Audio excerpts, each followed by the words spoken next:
future Red Devils. I'm Marvin Townsend, principal of Germantown High School.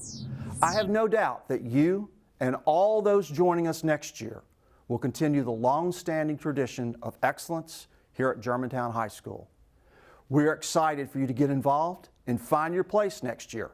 And when you graduate, we will have you prepared for the next steps in life. I'll see you very soon.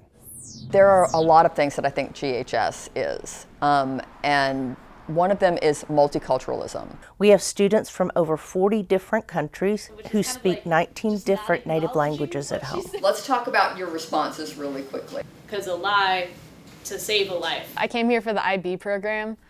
Plain and simple, I really wanted something that would challenge me academically. I primarily chose IB because I knew that I like to do work and I like to study, and IB turns your enjoyment just a notch a little bit, so because they're putting more work on you. Why are you retesting X again?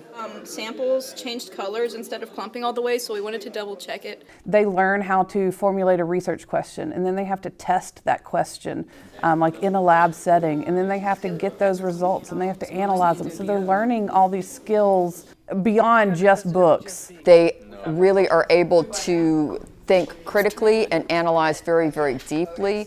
They really feel as if they've been fully prepared for the rigors of a college career.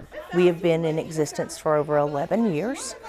We've graduated about 1,000 students in our program. I applied to University of Georgia, and when I went there, one of the financial things they said is that we can help you more because we know you're an IB student. I think IB, the purpose, at least for me, is to teach them how to think. And if they can take that with them forward, they're going to be successful.